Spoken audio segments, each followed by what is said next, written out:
दोस्तों, आप सबका हमारे YouTube चैनल पर हार्दिक स्वागत है। जैसा कि देख रहे हैं, अक्टूबर महीना अपने तीव्र गति को पकड़ चुका है और अक्टूबर महीना जैसे जैसे परवान चढ़ता चला जा रहा है, तो वैसे वैसे आप लोगों को लग रहा है कि परीक्षा की तिथियाँ कब तक आएंगी। तो मैं आपको अवगत कराना चाहता हूँ कि देखिए, शिक्षक भर्ती को लेकर के सरकार बहुत अग्रेसिव है ना। सरकार को ये लगता है कि कहीं न कहीं हम जो शिक्षक भर्ती का पेपर कराने जा रहे हैं, उसमें किसी प्रकार का कोई ऐसी स्थिति ना आने पाए जिससे कि किरकिरी हो। तो सरकार ने सबसे कह दिया है कि संसाधन पहले अच्छे तरीके से जुटाए जाएं और संसाधनों को जुटाने के पश्चात उसके बाद ही इस पे कोई कदम उठाया जाए। तो देखिए, शिक्षकों की भर्ती का जो कार्य है, निश्चित रूप से वो अपने आप में बहुत बड़ा कार्य है और LT ग्रेड शिक्षक भर्ती का भी विज्ञापन निकलवाने के लिए टीम लगी हुई है। टीम का अपना एक संसाधन है, टीम का अपना एक है ना कार्य है। निश्चित रूप से अच्छा होने जा रहा है, आपको परेशान होने की ज़रूरत नहीं है। देखिए, जिस तरीके से विधानसभाओं के चुनाव के परिणाम आए, उससे सरकार बहुत ज़्यादा उत्साहित है ना। क्योंकि अब मुख्यमंत्री जी हरियाणा का चुनाव का प्रचार करने के पश्चात, जम्मू का चुनाव प्रचार करने के पश्चात आ चुके हैं, तो अब लगे हाथ फाइल पे मुहर भी लग जाएगी और सारा कार्य वो कर भी लेंगे। कुंभ मेले के पहले परीक्षा को संपन्न कराने की योजना है और इसके लिए रणनीति बननी आरंभ हो गई है। मुझे पूरा विश्वास है कि यह रणनीति बहुत कारगर होगी ना। तो मैं कुछ बिंदुओं पर चर्चा करूंगा, नए विज्ञापनों का की भी टोह आपको दूंगा कि नए विज्ञापन कब से जारी होना शुरू होंगे और परीक्षा का क्या प्रारूप होगा। मैं आप लोगों को नए विज्ञापनों के परीक्षा के प्रारूप के बारे में बताऊंगा, है ना।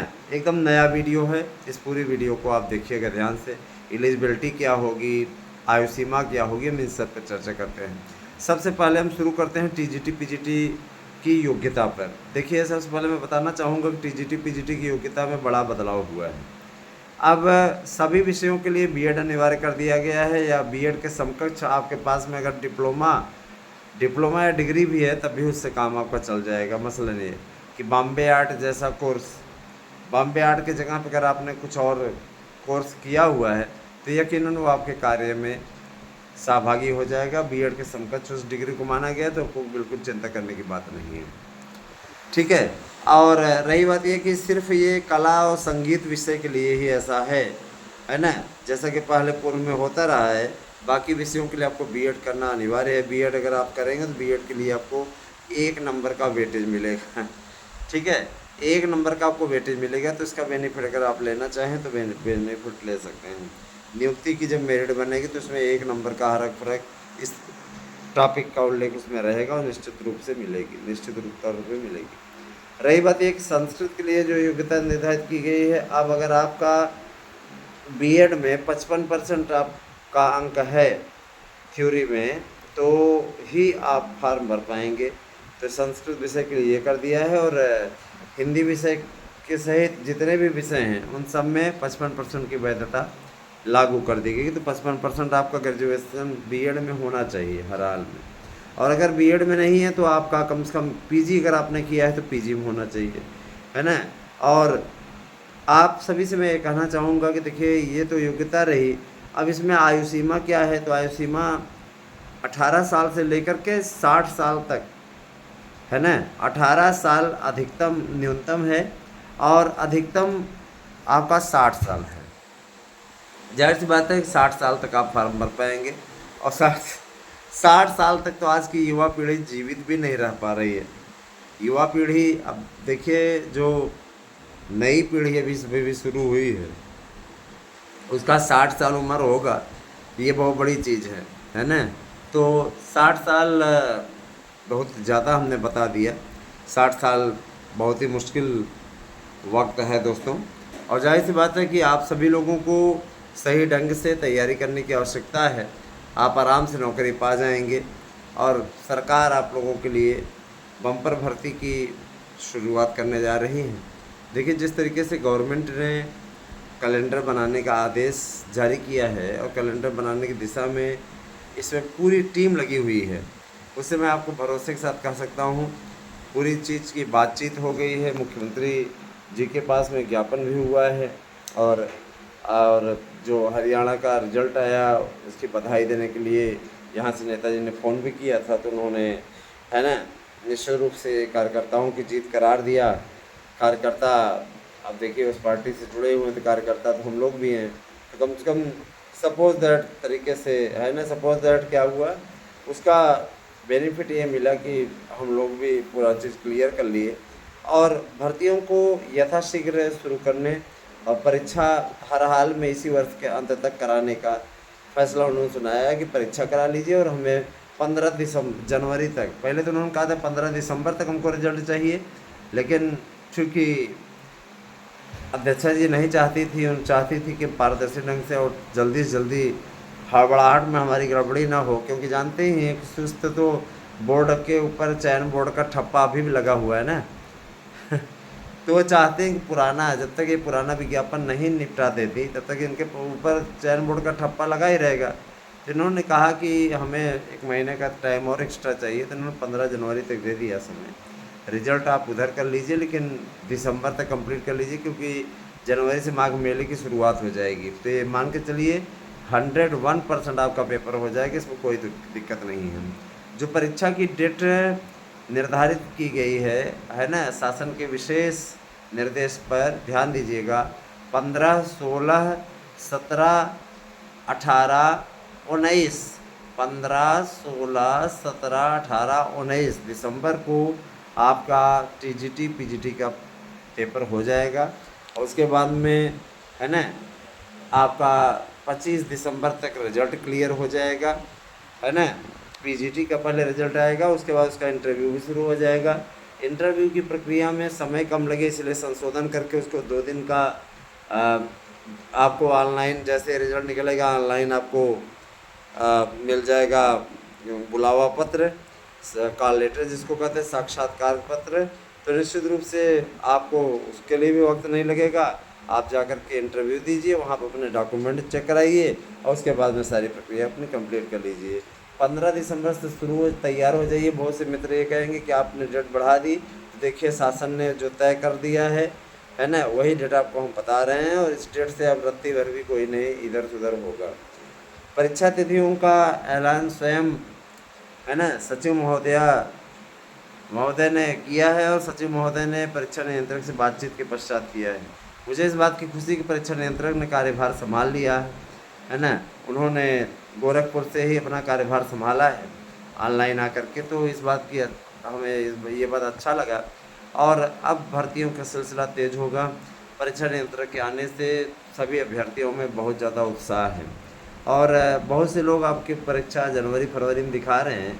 जनवरी फरवरी में तो किसी कीमत पर होने की स्थिति ही नहीं ना, है ना। 15 दिसंबर से पेपर शुरू होने जा रहा है, और वो जैसे होता नहीं कि जैसे आप लोगों ने देखा कि रिजल्ट में कहीं के लोग हमेशा कांग्रेस को ही बढ़त दिखा रहे थे, फिर एकाएक टैली पलटी, इंडिया न्यूज़ देख रहे थे, वहाँ पे टैली पलटी, तो उसके बाद में सब खेल ही पलट गया। बाद में फिर कांग्रेस वहाँ तक आ भी नहीं पाई, सत्ता के लिए जो इम्पॉर्टेंट पूरे हैं नंबर 46, वहाँ तक आ भी नहीं पाई, और अंततः बीजेपी जीत गई, है ना। कहने का मतलब ये कि ये लोग अभी दिखा रहे हैं कि पेपर जनवरी फरवरी में होगा। आप स्वतः सोचिए कि जनवरी में माघ मेले का सीज़न रहेगा, माघ मेले सीजन समय पेपर होने का सवाल ही नहीं उठता। इसीलिए सरकार ने 15 दिसंबर से पेपर करा के और इसका रिजल्ट जनवरी में घोषित करने का। भाई पेपर होने के बाद में रिजल्ट घोषित होने के लिए तो माघ मेला कोई बाउंड बनेगा नहीं। जाहिर सी बात है कि उनके अधिकारी परीक्षा नियंत्रक मिल करके इसका रिजल्ट आराम से तैयार करवा पाएंगे और घोषित कर देंगे। लेकिन परीक्षाएं होना इस समय ज़रूरी है, और जाहिर सी बात है परीक्षाओं के लिए संसाधन जुटाने होंगे, तो संसाधन के लिए कह दिया गया है उन्हीं पुलिसकर्मियों की नियुक्ति इत्यादि हो जाएगी, विद्यालयों का आवंटन हो जाएगा। इस बार राजकीय विद्यालयों के साथ साथ यूनिवर्सिटी को भी सेंटर बनाने का प्रोग्राम सरकार ने दिया है। जूनियर एडिटर की बात करें देखिए दोस्तों, तो उसके लिए अधियाचनों का सिलसिला आ चुका है। सबसे पहले संस्कृत भाषा शिक्षक की नियुक्ति होगी। संस्कृत के लिए 50,000 शिक्षकों का पहली खेप आपकी जारी होगी। पहले जो संस्कृत के योग्यताधारी हैं वह पूरी योग्यता जान लें। आपके पास में कम से कम 5 वर्ष पढ़ाने का एक्सपीरियंस होना चाहिए। कम से कम आपकी एज 21 साल होनी चाहिए, और है ना, 21 साल से ही आप फार्म भर पाएंगे, 21 साल से नीचे नहीं है। 21 साल से लेकर के, है ना, 45 साल तक आप फार्म भर पाएंगे। इससे ज़्यादा है तो फार्म नहीं भर पाएंगे, सीधी इस बात है ना। उसकी योग्यता थोड़ी सी बदली हुई है। इसके अलावा आपका बीएड, है ना, high school, inter, BA, BEd अगर आपने किया हुआ है तो इसमें से कोई कोई दो आपका प्रथम श्रेणी में आपको उत्तीर्ण करना होगा, तब जा कर के आप भाषा, और भाषा में आपको सर्वोच्च अंक मिला हो, बढ़िया भाषा में, है ना। जाहिर सी बात है कि शिक्षकों की नियुक्ति जो हो रही है, और आपको टेट पास होना चाहिए, जूनियर टीटीएफ को पास होना चाहिए, भाषा शिक्षकों की टीजी आप उसको पास किए हों, है ना। नियमों में शिथिलता भी देने की बात कही गई कि अगर इस प्रकार के अभ्यर्थी न मिले और आवेदन की प्रक्रिया सुस्त चले तो उसके पश्चात इसमें शिथिलता बरती जाए। शिथिलता के लिए कहा गया है कि फिर 21 से लेकर के, है ना, 45 साल तक एज रखी जाए, और ये जो आप लोगों का एक्सपीरियंस वाला है, एक्सपीरियंस वाला मुद्दा न रखा जाए। बहुत सारी चीज़ें हैं, देखिए होता रहता है, चलता रहता है, सब सारी चीज़ें हम लोगों को भी देखनी पड़ती है दोस्तों। मैं ये कहना चाहूँगा कि देखिए, शिक्षक समाज का दर्पण होता है, और जाहिर सी बात है कि ये योग्यता जो निर्धारित की गई है इसी दर्पण को साफ करने के लिए की गई है। तो बहुत अच्छा लगा हमें कि योग्यता रखी गई है, योग्यता में शिथिलता भी दिलाई जाएगी, उसके लिए परेशान मत होइए, है ना। क्योंकि ये योग्यता हम लोगों को न तो रास आई है और न ही एक्सेप्ट कर की जा सकती है ना। दोहरा मापदंड नहीं अपनाने दिया जाएगा, परेशान न होइए। अभी ये सिर्फ सतही अंदाज पे था, अब तो ये नियमावली पूरा बन चुकी है, सारी चीज़ें क्लिक कर रहे हैं। उसके बाद इसको जारी करेंगे, अभी एक बैठक होगी तो उसमें जारी होगा, उसके बाद बाकी की भर्तियां होंगी। रही बात है कि बाकी की भाषा शिक्षकों की भर्ती, जैसे कि अभी संस्कृत की दूसरी खेप में भी आएगा 20,000 पद, कुल मिला के 70,000 पद संस्कृत के हैं, और इसके बाद में शेष बचे पद अंग्रेजी और हिंदी विषय में, भाषा में बटे हुए हैं। जाहिर सी बात है कि अब सरकार भी ये चाहती है कि ज़्यादा से ज़्यादा भाषाओं का विकास हो पाए, और इसके लिए उन्होंने कहा है कि जल्दी जल्दी भर्ती प्रक्रिया शुरू की जाए ताकि बेरोज़गारों को रोज़गार मिल सके। और जो ये बेरोज़गारी का मुद्दा हावी होता जा रहा है, ये निश्चित रूप से हट पाए, क्योंकि देखिए 40,000 पदों पर सिपाहियों की भर्ती होने जा रही है, क्लर्कों की भर्ती होने जा रही है, क्लर्कों के लिए भी कहा दिया गया क्लर्कों की भर्ती भी की जाए, है ना, बाबुओं की भर्ती की जाए, है ना, चपरासियों की भर्ती की जाए, सबकी भर्ती हो, रसोइयों की भर्ती होगी। अभी देखिए शिक्षा मित्रों का मानदेय बढ़ाने की बात है। शिक्षा मित्रों जितना मानदेय आप पाते हैं उसका आपका जस्ट डबल मानदेय हो जाएगा, तो आपको परेशानी नहीं होगी। अनुदेशकों की नियुक्ति जो हुई है उनका भी वेतन बढ़ने वाला है, मानदेय बढ़ने वाला है। तो और आंगनबाड़ी कार्यकर्तियों की नियुक्ति का आदेश जारी हो चुका है, विज्ञापन भी उसका आ चुका है, आवेदन इसमें चल रहा है। तो यही सारी चीज़ें हैं। दूसरी चीज़ ये दोस्तों देखिए, एलटी को लेकर के लोक सेवा आयोग ने अपने स्टैंड क्लियर कर दिया है कि एलटी 2 चरणों में होगी और लिखित परीक्षा के आधार पर होगी। जाहिर सी बात है कि आपको लिखना भी पड़ेगा, है ना। 2 चरण में कराएगा, तो ऑब्जेक्टिव टाइप ही नहीं कराएगा। पहला चरण आपका ऑब्जेक्टिव टाइप कराएगा, दूसरा डिस्क्रिप्टिव टाइप कराएगा। जाहिर सी बात है कि काफ़ी कुछ आप लोगों को कठिनाई का सामना उसमें करना पड़ेगा, लेकिन अब क्या करेंगे, लोक सेवा आयोग के माध्यम से हो रहा है, और 21 से 40 ही आपकी आयु सीमा रहेगी। तो उसमें जो लोग 40 साल के पार हैं आरक्षित वर्ग के फार्म भर पाएंगे, अनारक्षित वाले फार्म भी नहीं भर पाएंगे। अनारक्षित में अगर आप 40 पार कर चुके हैं, आरक्षित वर्ग में हैं, तो चाहे WSE है, आपको पूरा उसका मौका मिलेगा। मैं ये ज़रूर कहना चाहूँगा, देखिए दोस्तों, कि आप सभी लोग शिक्षकों की भर्ती की अच्छी तैयारी करते रहें, LT ग्रेड की तैयारी भी डटे रहें, जम के करते रहें, और आप हमारे नोट्स अवश्य लें, जिससे कि आपको 100% सफलता मिल जाएगी, है ना।